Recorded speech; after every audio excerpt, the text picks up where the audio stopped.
Hello friends, I hope you guys enjoyed learning about Alexander Calder, the really cool sculptor. And so now we are going to do a little, this is one option, a sculpture of our own. Okay, so you're gonna start with some paper. I have construction paper here, which is probably the best thing to use. If you just have plain white paper, that will work too. It might be a little harder because it's not as thick as construction paper, is a little bit thicker. But basically what you're gonna do is you're gonna start by, now I have my paper turned what we would call the portrait direction, more up and down. This would be landscape, right? So portrait direction. And I want some kind of strips of paper that are probably about a third of the way up. 1, 2, 3. It doesn't have to be exact, so I'm just gonna kind of guess. Maybe about that high up, and then maybe about that high up. And in order to get a straight line going across, if I actually fold right about where that line is, that little mark that I made, if I fold, I'm not really worried about it being exact, but I'm gonna fold it up to where I can tell that that mark would be. And if I line up the edge of the paper like that, see how I lined it up on this side? It's not crossing over, it's not doing that, it's lined up straight. Then if I just make a crease across, see how this side lined up too? So that way when I open it back up and I cut across, it will be a straight line. It won't be going off at like a weird angle. And you can see that it's a little below the mark I made, and that's perfectly fine. I just really want this area here. So I'm gonna go ahead and cut that part across.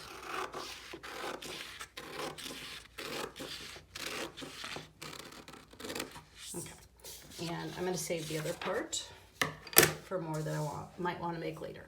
So the next step is simply folding it in half this way. And it came out pretty good, right? It's not skinnier on one side than the other. Okay.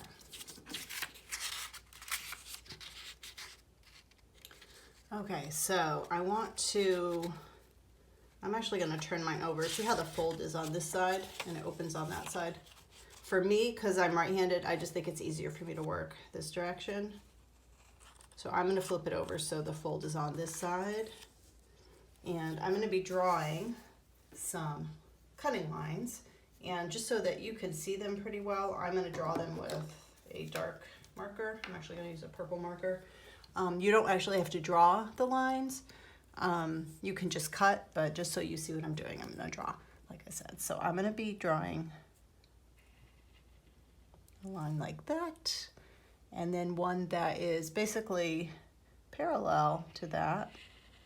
It's going to come out like that, and then the next one we'll do kind of like that, and another one we'll do like that.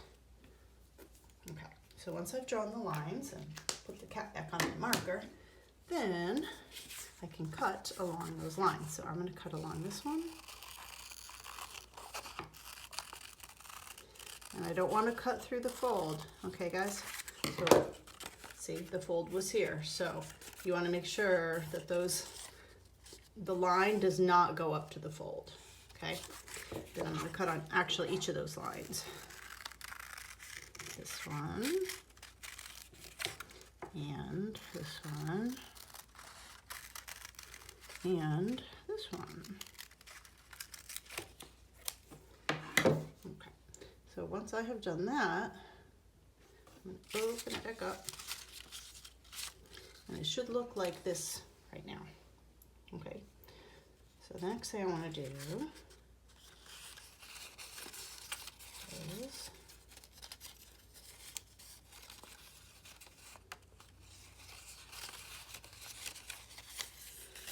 I'm folding these going back, the top one's going back, the next row going forward,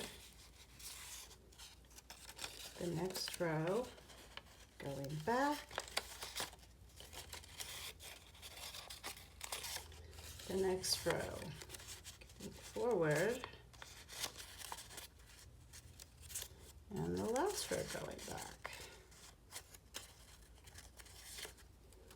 Okay, and that will give me a little sculpture standing up. Let's see if I can show it to you from, so it look like that from the side.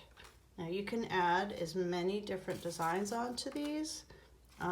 You could glue things on that you find around the house. You might want to add like wires or paper or other kind of random things that you find. You could add stickers to the paper, buttons, but you're going to make several of these in different colors. And then when you put them together, you will have a whole sculpture. So I will give you guys a picture of what it looks like from the front when they're all together. Okay, but that's basically how you will make each one of those. Okay.